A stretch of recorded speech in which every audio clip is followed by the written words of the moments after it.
What's up, everybody? Hope you're all having a fantastic day. I'm Jacob with Very Good Knife Company. If you're new to the channel, welcome in. If you've been here a while, welcome back. I'm happy to have all of you. So today, I kind of just thought I'd go over what's going down this week. And I haven't done a Sunday chat in a good while. Just busy. Sundays, Saturdays are the only days that I get to do anything other than work, and still sometimes I spend Sundays and Saturdays doing work too, in some form or another. Yesterday I went to the shop twice to do some drawback cycles on this week's run, the Nitro V Heritage and Traditions. That's kind of what I wanted to talk about today. Check out my nice Be Less Dumb TCal t-shirt, courtesy of Zach Schmidt. Thanks, Zach. Zach sent Mrs. and I some TCal stuff, some t-shirts, and he sent us some TCal knives in the past. I am a fan of TCal knives. Got to talk with them at Blade Show, and yeah, they're nice people. So anyway, so first of all, thank you to everybody who picked up a knife over the weekend on the drop.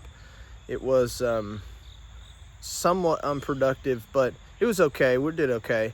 A lot of our issue right now is no newsletter. A lot of our campaigning, I guess, is all done through newsletter. And right now, we have our web host is Wix, and I built my website. I built several websites. I've gotten decent with it, doing their platform. Either way, I'm not like coding in a whole different, I'm not like actually building a website from scratch. I'm just using their templates. And anyway, Wix is made for small businesses, and we've outgrown it. It's become very apparent over the past few months. Our drop time it's been hectic on most drops, and there's enough people trying to check out with a knife that Wix can't keep up with it, and we've been having some problems. But now we've outgrown our email newsletter campaign, and unless I give them an extra $50 a month, which I'm not doing, it's not going to work any better for me. So, with that being said, we are actively working on getting another website set up. It's just going to take a minute, because I have over 200 hours into the website that I have now, and that was just that was dedicated work. I spent 200 hours until it was done. Of course, I took some breaks, but that's how much time it took to get to where I have, or with what I have now. Struggling with words today. It is a beautiful day, I will say that. It is a beautiful day. It's very nice out. Feels like it's going to be kind of warm today. I am ready for cooler weather. We got kind of teased with the false fall a week and a half ago, and the shop never got over like 72 degrees. It was fantastic. I don't know how long it's going to be before we get the website going, the new one, but when it happens, we're just going to make the switch, and you won't really be able to, you're going to notice a difference, but you won't be able to really tell like which web provider or whatever. Right now we're thinking of jumping over to Shopify, mainly because the options that they're offering us are far better than what we have currently. It's even cheaper every year. But one major thing that helps us out every drop is the emails, the newsletters. And I haven't been able to do that for the past 2 drops. So considering that, they've done okay. I would like to take most of what I have left and go wholesale it to a shop, but I just haven't gotten around to it yet. But that might happen in the next few weeks. So if you see everything in the store just kind of disappear, that's why. So I still have a good handful of knives left, a good bit of knives. Little remnants of the past drops over the past month and a half, which finally caught up with us. We have just been absolutely exhausted to a deep level. Anyway, this week's drop is going to consist of another new model, and that is the Heritage. So this is something that I've had up my sleeve for quite a while, and I'll kind of give you a little bit of the why and whatnot. So hunting's always been a big part of my life. At least it was up until a few years ago. I haven't been hunting in quite a while, a very long time. I just haven't found the means. But hunting season's always been a big part of my life, and we always carried a trailing point to do our deer skinning with, and so that's kind of where my mind was on making my own trailing point model for the hunter. And this is my personal one. I put orange Grip Tech on it. I didn't have any Grip Tech for myself, so it'll be nice to really run it through its paces over the season and see what it does, how it acts. You can see that this one is got the belt satin finish, but it's got the removable screws. Would you call that Gen 3? I would call it Gen 3. Gen 2.5, I guess. But I wanted this knife to be serviceable. You get it filthy and covered in blood. I want you to be able to take it apart and clean every part of it and put it back together. So all the Heritage this week and from the end of time to the end of time will probably be removable screws. And I will be doing, this one is in 5/32 stock. I really wasn't sure what I wanted to do with it, but I love the 5/32 stock, especially with the full flat grind. Still able to get it nice and slicey, but it's a confidence inspiring stock because it's beefy. I wouldn't call it overbuilt, but I do have some in 1/8 inch going as well. Over the weekend, I ended up with 22 blades heat treated. I spent the better part of Friday, because all I had to do Friday was assemble the run for the week and sharpen them and etch, which we did all that on live stream. But I ended up getting a whole bunch of knives through heat treat, and they're all Nitro V. ADCR V2, as much as I hate to admit it, is becoming obsolete. Whether people feel that way or not, or whether I feel that way or not, doesn't matter. People are starting to leave it behind, that's for sure. I knew the time would come. It's okay, and I don't anticipate ever quitting using it. I think I'll always have an option in Nitro or ADCR V2, but Nitro V is taking over. It's not necessarily just Nitro V, it's other steels, but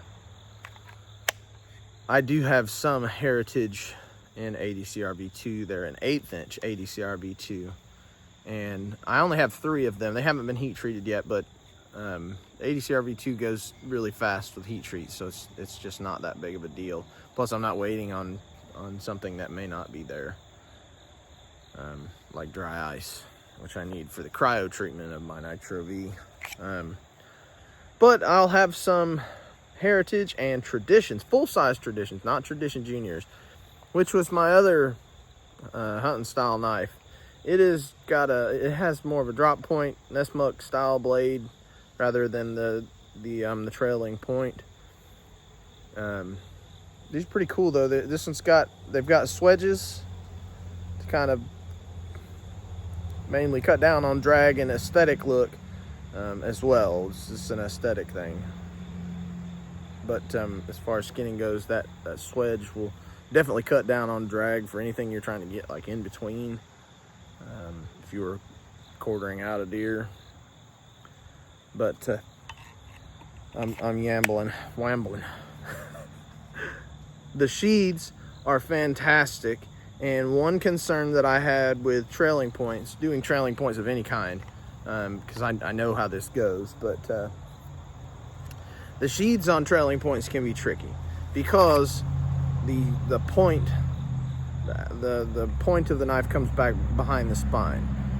No matter what you do, no matter what kind of sheath you put it in, doesn't really matter the material, the point's gonna want to dig. That's just the way it is. There's no avoiding it.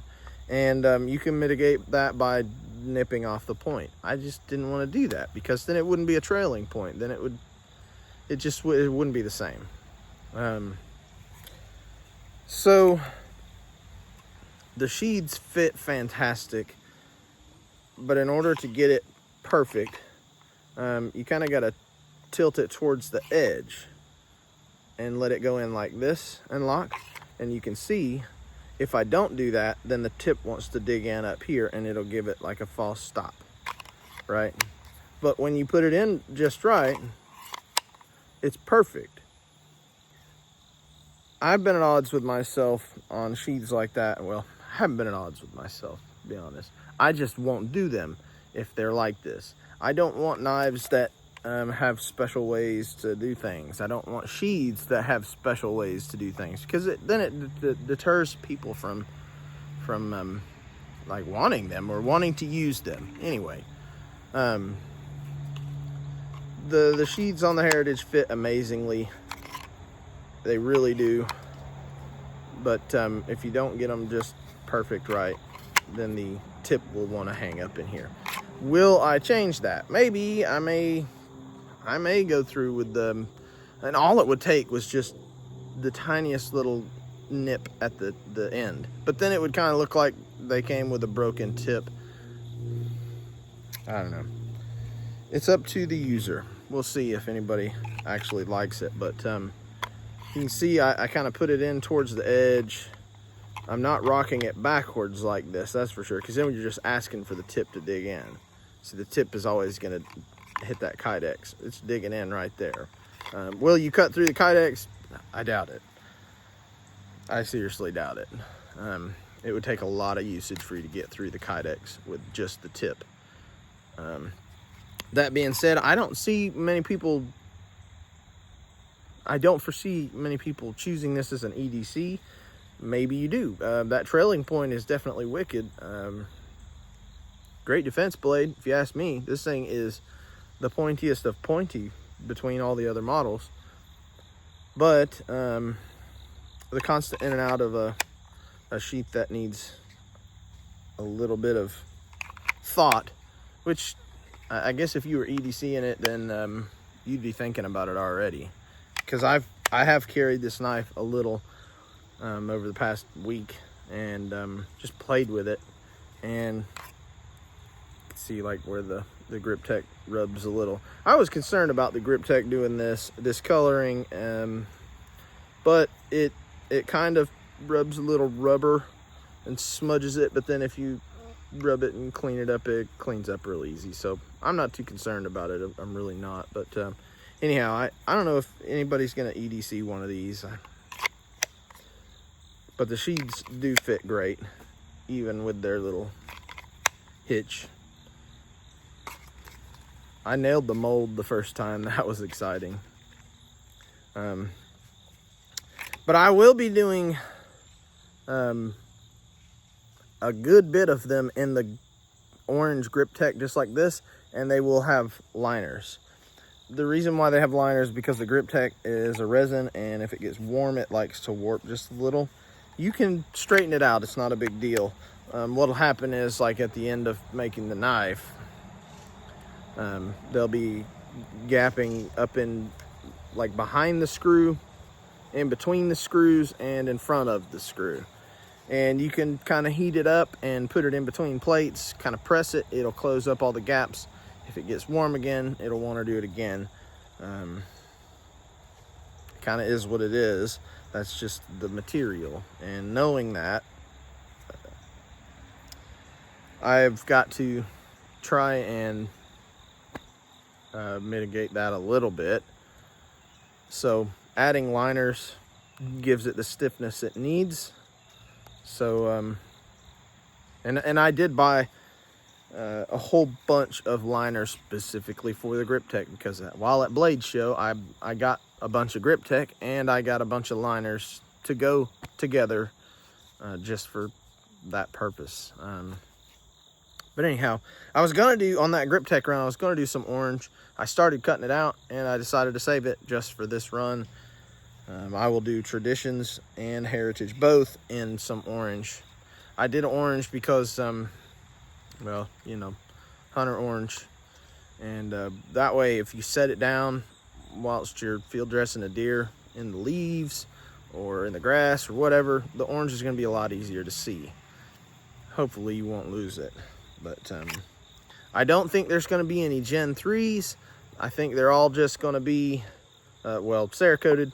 I don't think they're all, or my goodness, I don't think there's going to be any Cerakoted ones. If I do, they might be the ADCRV2 ones. They're all going to be belt satin finish and just removable screws. I'm blabbing enough. I kind of lost my train of thought now. We're so dang tired. Anyway, I will do this run this week, and after this run, I'm not positive on where I'll be going. I do have a small handful of orders that I need to get caught up on, but most of them I got heat treated this weekend, so that helps. And then I've got to get started on a run of AEBL Counter Strikes. I have been trying to get a hold of 530 seconds Nitro V for a while. It's just not existent in the United States. So until it comes back in, we're using AEBL. I have some 530 seconds AEBL for Counter Strikes already on hand, and I've got a good bit of requests for more Counter Strikes. Right now I've got 3 or 4 on order, and several people just want the Nitro V. They'll wait for the Nitro V. That's okay. There's nothing wrong with that. But for now, AEBL is what I got. That's what we're going to run. So look for a run of Counter Strikes and AEBL coming soon. And then I'm probably going to run some Nitro V First Strikes as well, because I have a whole bunch of Nitro V for First Strikes. Maybe I'll do them together. Counter Strikes and First Strikes, AEBL, Nitro V. That'd be cool, right? Those are the runs that I'm considering for the next couple weeks, or next few weeks, because after the next few weeks I'm gonna have to start buckling down in preparation for Georgia Bushcraft, which I will be there this year. I feel like this is the third year that I've been trying to get there. Something always happens. Last year it was trying to find a new place to live, but we're gonna make it this year. I'm trying to manifest it, speak it into existence. We're gonna make it to Georgia Bushcraft this year. Anyway, I feel like I have more to talk about, but now my mind is going blank, so I won't keep you guys any longer. I appreciate you guys' support, no matter how big or small. Thanks for watching. Have a good one.